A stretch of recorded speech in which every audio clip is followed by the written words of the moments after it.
Eu cumprimento a todos os amados e queridos irmãos com a doce e gloriosa paz do nosso Senhor e Salvador Jesus Cristo. Continuamos a nossa caminhada aqui no livro de Deuteronômio, hoje no capítulo 3. Vem comigo.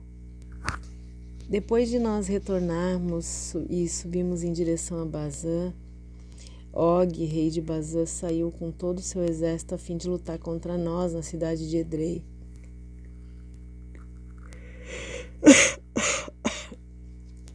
Então o Senhor falou comigo: não temas, porque eu entreguei em tua mão tanto a ele como todo o povo e a sua terra. Façam exatamente como fizeram a Seom, rei dos amorreus, que morava em Hesbom. Assim, deu-nos o Senhor nosso Deus em nossas mãos também Og, rei de Bazã, e todo o povo, e todo o seu povo, e nós o combatemos até que nenhum sobrevivente lhe restasse.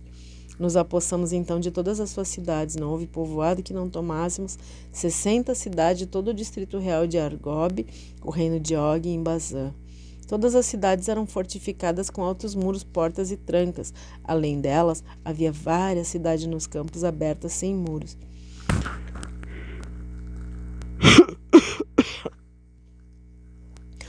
Destruímos-as totalmente, como fizemos a Seom, rei de Hesbom, fazendo parecer como anátema em sacrifício completo com cada uma das cidades com seus homens, suas mulheres e crianças.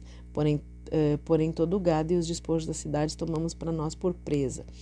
Foi dessa maneira que naquele tempo tomamos a terra dos 2 reis amorreus no outro lado, a leste de Jordão, e se estende desde o ribeiro de Arnon até o monte Hermon. Os sidônios denominam o Hermon de Sirion, os amorreus o chamam de Senir. Conquistamos todas as cidades do Planalto e toda a região de Gileade e de Bazã, até a cidade de Salcã e Edrei.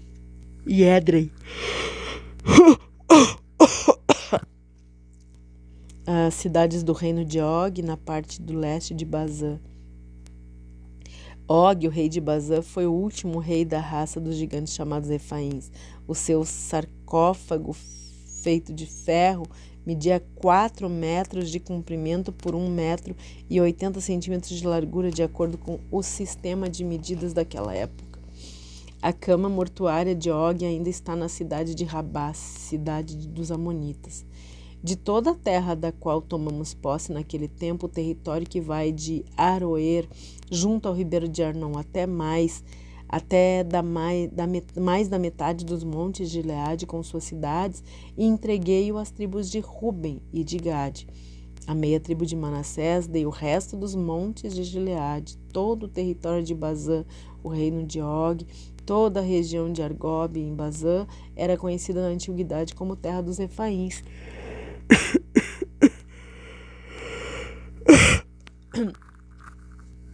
Jair, um descendente de Manassés, conquistou toda a região de Argob, até os limites dos Jesuritas e dos Macatitas. Essa região recebeu seu nome, de modo que até nesses dias Bazã é também chamado de Avot-Lair, ou fazendas de Jair. A Maquir dei Gileade, mas aos Rubenitas e Gaditas dei desde Gileade até o vale de Arnon, cujo meio serve de fronteira até o ribeiro de Jaboque, o limite dos filhos de Amon, como igualmente a Arabá, a planície e a passagem para o outro lado do Jordão, como a fronteira ocidental desde Quimerete até o mar de Arabá, que é o mar salgado aos pés das colinas de Pisga para o oriente. Foi aí que naquela ocasião eu vos transmiti essa ordem: o Senhor vosso Deus entregou essa terra como propriedade. Vós, guerreiros, homens fortes, marchareis à frente dos vossos irmãos, os filhos de Israel, armados para a batalha. Somente as vossas mulheres e as vossas crianças e o vosso gado, que eu sei que possuem, permanecerão nas cidades que vos dei, até que o Senhor tenha dado repouso aos vossos irmãos, como a vocês, que também eles tenham conquistado a terra que o Senhor vosso Deus lhe entregará no outro lado.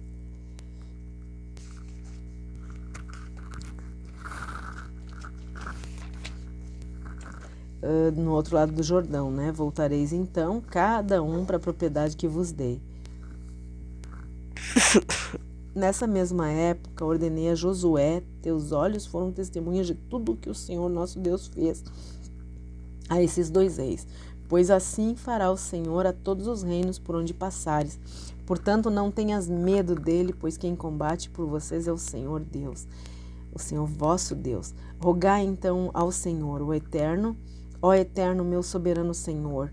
Começaste a mostrar ao teu servo tua grandeza e o poder da tua mão, pois que força divina há nos céus ou na terra que possa realizar as tuas obras e os teus sinais prodigiosos?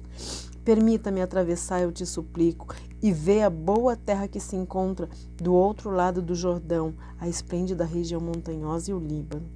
Contudo, por vossa causa o Senhor irritou-se contra mim e não quis me atender às minhas súplicas.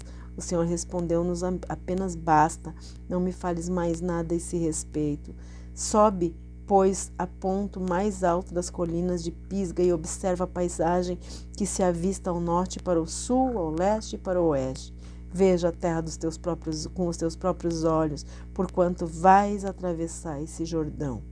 Passa tuas ordens a Josué, encoraja-o e fortifica-o, pois é ele quem vai atravessar a frente desse povo, fazendo tomar posse da terra que está contemplando. Então nós ficamos acampados no vale diante de Bet-peor e, queridos, Deus não se entrega e não se alegra no sofrimento do povo. Todo sofrimento é permitido com o propósito de ensinar e de fortalecer os seus filhos. Estejam certos disso. Cada desafio tem que levar o povo de Deus a confiar mais nele. Ele quer um povo forte, ele quer um povo maduro, quer um povo que conheça ele de verdade, que cada luta, cada prova, cada obstáculo que encontrar pelo caminho fortifique mais os filhos dele, sabe? Que cada uma dessas provas, cada um desses obstáculos que a gente encontra no caminho, a gente saiba que eles têm o objetivo de moldar o nosso caráter cristão, de nos tornar resistentes às investidas do diabo. Conhecer a palavra de Deus nos faz conhecer a forma que Deus age e a forma que o diabo investe. E então, a partir daí, nós estamos prontos para decidir quanto tempo nós vamos passar no deserto. Ou seja, somos nós quem decidimos, né? Nós temos como decidir. É o nosso amadurecimento espiritual que decide isso. É o nosso aprendizado que define o tempo que nós vamos passar nessa escola do deserto, né? Quanto mais nós nos apressamos para aprender, menos tempo nós vamos permanecer na escola do deserto. Quanto mais nós estudamos quando nós estamos na escola, mais, né, a gente vai passar nas provas, a gente vai ser aprovado e mais rápido a gente vai sair, porque a gente vai pulando de série em série, né? E passar para a próxima etapa é sempre muito bom.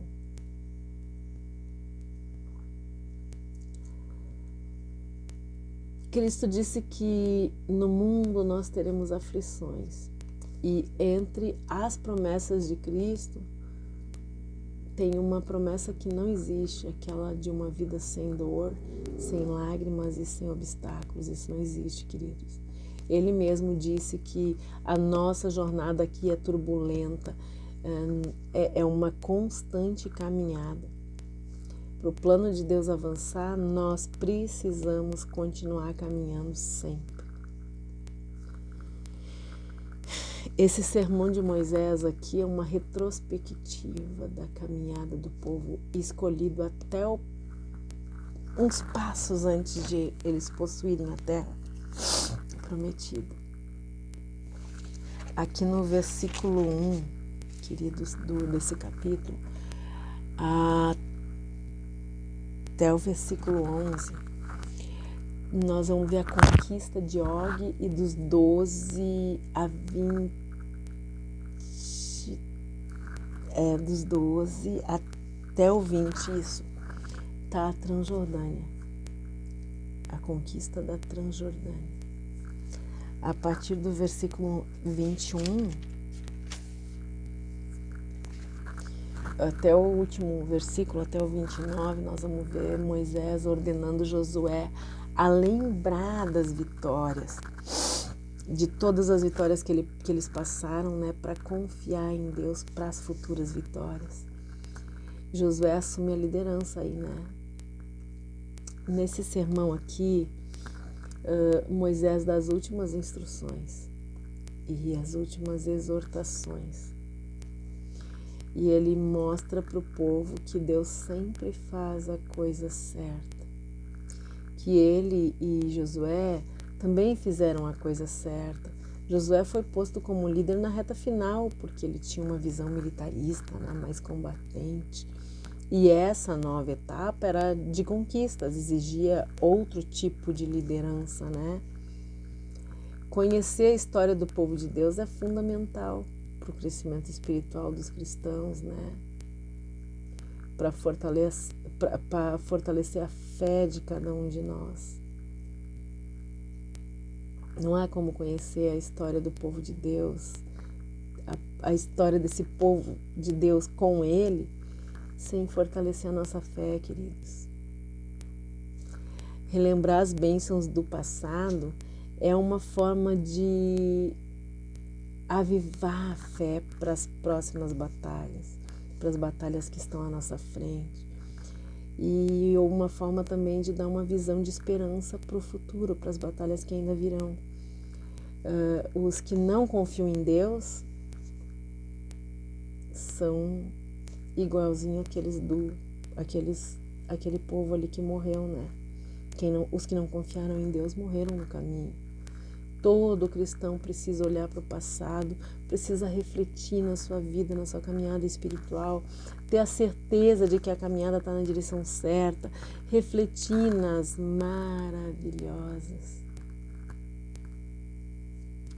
maravilhosos feitos de Deus, refletir nas maravilhas de Deus.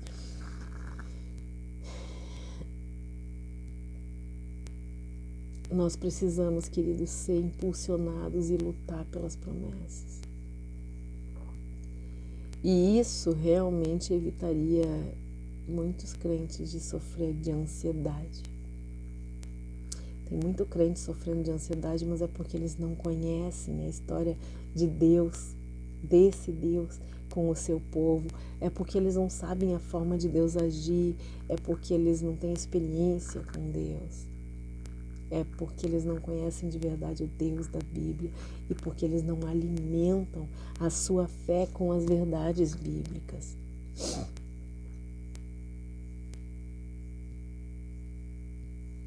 Deus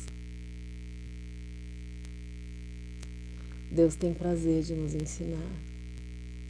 E quando a gente começa a refletir nos feitos de Deus, nas maravilhas que Deus faz, isso vai reforçando a esperança da gente no presente, no futuro, porque a gente entende que Ele nunca desamparou os seus filhos e Ele não vai nos desamparar.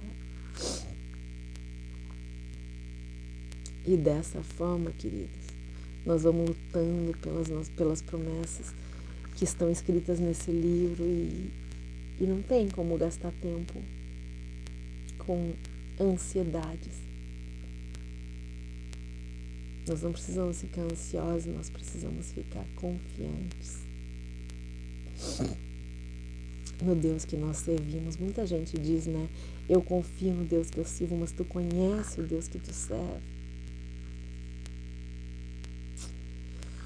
Nós precisamos andar por fé, queridos, sabendo que quem prometeu é fiel para cumprir as suas promessas. Só que o cumprimento dessas promessas depende da fé em quem prometeu. Você tem certeza que o que você está esperando foi Deus que prometeu, foi Deus da Bíblia? Se está escrito aqui, foi Ele. Se não está, queridos,